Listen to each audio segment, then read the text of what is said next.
Guys, ada berita baru. Pihak pengacara SW mengundurkan diri karena ada 3 hal. Apa sih hal itu? Tiga itu apa? Cari tahu sendiri ya. Mau komentar masalah mereka kok, Kak. Gue cuma takjub aja melihat masa lalu dan masa depan dalam satu frame. Nigel Hafidhan, pria tampan ramai dituding selingkuhan Sarwendah. Pria bernama Nigel Hafidhan tengah menjadi sorotan setelah dituding berselingkuh dengan Sarwendah. Nigel Hafidhan juga disebut-sebut menjadi alasan Ruben Onsu gugat cerai Sarwendah. Lantas, siapa Nigel Hafidhan? Nigel merupakan seorang fotografer dan tim The Onsu Family. Belakangan Nigel ramai dituding selingkuhan Sarwendah hingga jadi alasan Ruben Onsu gugat cerai. Ibu 3 anak itu dikabarkan selingkuh dengan Nigel, fotografer The Onsu Family. Bahkan rumor mengatakan jika Tania, anak ketiga Sarwendah, adalah putri dari Nigel. Seseorang yang mengaku mengenal Nigel membantah rumor tersebut. RO marah sama lu karena lu kan selingkuh kan, selengki sama fotografer yang Cindo. Terus lu beliin itu fotografer itu mobil, ya kan, merek A. Memang lu dasar gatal dari dulu. Dari situ kan mulai asal muasal si RO sama lu bete. Fotografernya lu pacarin. Lu beliin mobil, ih, gatal. Lu asal muasalnya, makanya lu ke perkawi-kawian, ya kan, biar misua lu metong dan lu menguasai itu harta-harta dan lu kinawinin deh kewang dengan laki-laki cindo-cindo gatel. Lu tau gak lu gatel? Gak bersyukur, cakep kagak, suara juga kagak bagus. Lu udah syukur di kewong, kalau enggak jadi apa lu? Jadi penjaga toko di Mangga 2. Biasa aja.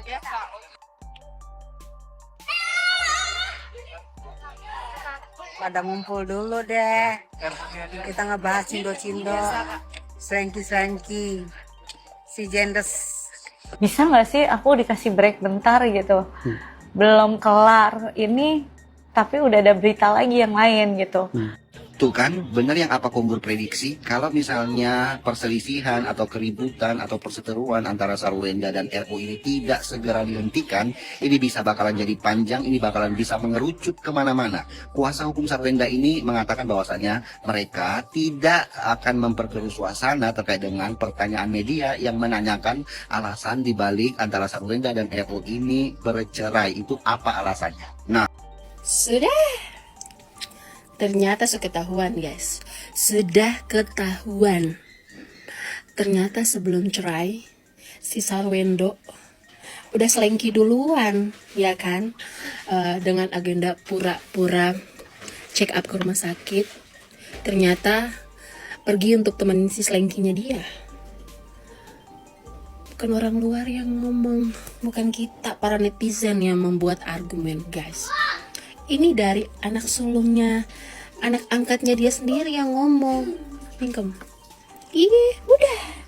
Ternyata si emak angkatnya itu si Sarwendo selengki duluan, guys, selengki duluan. Sudah. Ini kehidupan pribadi, jadi ada banyak hal sebenarnya menurut aku tuh ada yang perlu dijelasin dan ada yang nggak perlu. Sebenarnya ini salah satu yang nggak perlu dijelasin, tapi karena ada simpang siur dan takutnya nanti ketika aku nggak tahu juga sih sebenarnya Thalia udah lihat atau belum gitu. Tapi ketika once dia lihat gitu, aku mau dia tahu kalau misalnya orang tuanya itu ngebelain dia, sayang sama dia gitu. Oh my god, kalian harus tahu ini guys. Hanya bekerja 2 minggu, mantan ART Sarwendah beberkan sifat asli majikannya. Kita baca yuk. Tuh, baca guys. Kamu udah berapa lama mbak? Aku kerja sana 2 minggu. Waktu itu Tania umur 2 bulan, apartemen Panino. Waktu itu mereka baru angkat veteran jadi anak. Soalnya itu kalau ditanya jutek. Nah, namanya juga bekerja. Pasti tanya langsung. Aduh, jawab. Baca dibaca. Nih, satu lagi nih. Aku pernah bekerja babysitter kali ya. 1 bulan doang dipecat karena kurang paham alasannya dan aduh Ternyata dia guys aslinya di depan kamera baik banget kayak ibu peri ya, tapi aslinya Konflik antara Ruben Onsu dan Sarwendah disebut masih menjadi perbincangan hangat di media sosial. Setelah berbagai isu yang ramai dibahas publik, perhatian netizen kini juga tertuju pada kemunculan sosok yang diklaim sebagai CEO dan kerap tampil bersama Sarwendah di sejumlah konten publik. Kedekatan tersebut memicu beragam komentar dan spekulasi dari warganet. Di tengah polemik yang belum mereda, berbagai rumor mengenai penyebab keretakan rumah tangga Ruben dan Sarwendah kembali bermunculan di media sosial. Namun hingga kini, banyak klaim yang beredar masih berupa spekulasi netizen dan belum dapat dipastikan kebenarannya. Kondisi ini membuat perdebatan publik terus berlanjut, sementara warganet masih menunggu penjelasan yang jelas dari pihak-pihak terkait. Kau laki-laki harus punya harga diri. Laki-laki yang pacaran sama mantan istri orang, jangan kau sekali-sekali tidur di rumah itu. Kalau rumah itu belum jelas milik siapa. Apalagi kalau renang, cumbu-cumbuan di kolam renang, malulah jadi laki-laki, Ini saran Hotman Paris. Makanya laki-laki berduit, jangan bokeh. Masa iya CEO 2000 toko nggak bisa punya mobil, nggak bisa punya rumah? Gimana sih? Elah, 2000 toko pasti gajinya gede dong per hari, apalagi kan ditambahin lagi dengan live kan. Orang yang masih berproses dalam hal penyelesaian harta gono gini kan, saya rasa seperti itu ya. Karena walaupun sudah ada pembagiannya, tapi kan ini kan masih belum dikuasai oleh masing-masing pihak sepenuhnya. Jadi artinya Ruben mungkin ingin mengatakan bahwa kalaupun memang misalnya kita ingin kelihatan gagah ya, artinya itu ya kita tidaklah menggunakan fasilitas yang mana fasilitas itu juga merupakan ada andilnya orang lain di dalamnya, yaitu andilnya Ruben. Saya kira seperti itu ya kalau saya melihatnya ya. Saya nggak menyindir. Saya nggak menyindir. Saya hanya ingin mengajak masyarakat untuk berpikir realistis. Kalau memang misalnya itu ada kondisi, satu kondisi itu adalah kita menyerahkan anak-anak yang ada dalam kekuasaan kita untuk berkumpul bersama dengan ayahnya atau ibunya sesuai dengan apa yang diperjanjikan 2-3 hari. Terus kemudian ada kondisi untuk memberikan biaya nafkah sebesar 200 juta. Kira-kira mana yang lebih mudah dilaksanakan gitu loh. Mana yang lebih simpel dilaksanakan gitu loh. Hanya itu aja.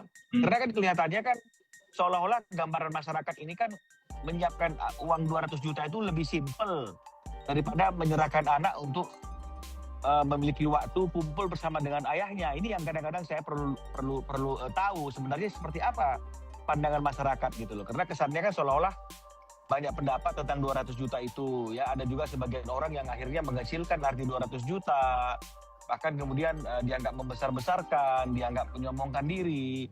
Mereka lari dari konteksnya bahwa sebenarnya 200 juta itu bukanlah hal yang utama. Yang utama adalah keinginan Ruben untuk bisa berkumpul bersama anaknya sesuai dengan apa yang diperjanjikan gitu loh. Jadi nikahi dong kalau emang lu tuh CEO, ya kan? CEO beneran apa CEO gadungan nggak tahu gue. Tahu gue ya, lu itu sampai saat ini masih CEO gadungan. Kalau lu itu emang CEO beneran nih, lu akan membangun istana buat princess lu, buat si putri malu-malu tapi mau itu. Najis. Kalau harta itu adalah harta yang dicari oleh suamimu yang sedang proses cerai, jangan dibawa cowok dong berenang di kolam renangnya. Nggak boleh gitu. Dan yang kedua, kalau anak itu memang itu demi kepentingan anak, kasih dia ketemu dengan bapaknya. Jangan dong ya. Lagi pula cowok pun ya, kalau cowok kau punya pacar mantan istri orang yang sedang proses cerai, lu jangan masuk ke kolam renangnya lah, gengsi dong, nggak ada harga diri lo ya.